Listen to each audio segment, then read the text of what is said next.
good morning. අද අපි දෙවනි දවසේ සුදුවර්ලිය හෝටලේ කලින් ගෙනාව වීඩියෝ දෙකම බලලා ලයික් එක දැම්මම නම් ෂෙයා කරා නම් කමෙන්ට් එකක් දැම්මම නම් මෙන්න අපි දවසේ තුන්වෙනි වීඩියෝ එක කරන්න යන්නේ.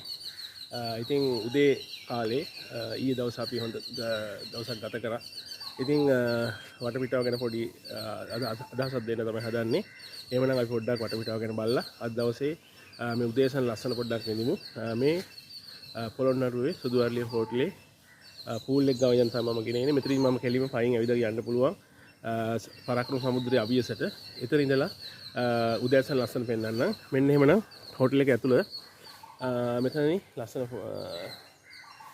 නෙළුම් පොකුණක් සමග අපිට බලා ගන්න පුළුවන්. ඒකම පූල් එක තියෙන ලස්සනට අපි මේක එන්ජොයි කළා. පූල් එක එන්ජොයි කරන ලාවට වීඩියෝ කරන්න විදියක් නැහැ. මොකද කැමරාවල් වල කෙනෙක් නැහැනේ. ඒ හින්දා එතන පූල් එක ලොකුවට තියෙනවා ලස්සනට. මේ පූල් එක ඒරියා එක ඊයේ අපි ලස්සන වීඩියෝ එකක් ගෙනාවා ගඟ පරාක්‍රම සමුද්‍රයේ අසල. මේක පූල් ඒරියා එක. මේ විදිහට බලා ගන්න පුළුවන්. පූල් ඒරියා එකේ ඉඳන් යනකොට අපිට ලොකු ගාඩන් එකක් තමයි මේ පූල් ඒරියා එකයි වැවයි අතරේ සමානතාවයක් තියෙනවා. මොකද පූල් ඒරියා එකේ ඉඳන් බලනකොට වැවත් එක්ක වැවේ ඉන්නා වගේ තමයි පේන්නේ. පරාක්‍රම සමුද්‍රයේ ඉන්නා වගේ තමයි පේන්නේ. ඔබ කිව්වට පරාක්‍රම සමුද්‍රයේ මේක. ඉතින් මේ වගේ ලස්සන බලා ගන්න පුළුවන් සත්තු ඉන්නවා, කොක්කු, වාලු කණ්ඩවිල්ල ඉන්නවා. ඒ වගේම අපි ඉස්සරහට ගියොත් මේක හර්බල් ගාඩන්.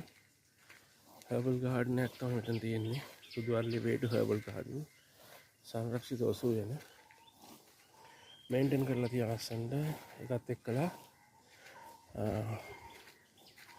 මේක මම හිතන්නේ මේගොල්ල යොදාගෙන තියෙන්නේ මේ මොකක් හරි ෂෝ එකක් පෙන්වන්න වගේ. කට්ටිය වටේට වැටලා ඉන්න පුළුවන් විදිහ නැවක මොඩල් එකකට තමයි හදලා තියෙන්නේ. මේක ලස්සන තමයි. අපි බැලුවොත් ඔන්න අපේ ලස්සනම තැනට අපි එන්නයි එන්නේ මේ වතාව. පරාක්‍රම සමුද්‍රය අපිට කවද්ද මේ වගේ පරාක්‍රම සමුද්‍රය ළඟට අවිලා බලන්න පුළුවන් වෙන්නේ. අවුෙන්නේ නැතුව පැහැදිලි දවසක පැහැදිලි තැනක මෙතන පරාක්‍රම සමුද්‍රයේ අභියස අපිට පේනවා ඈතදී. ඈතින් ළඟට යනකොට තව ටිකක් දුර යන්න තියෙනවා.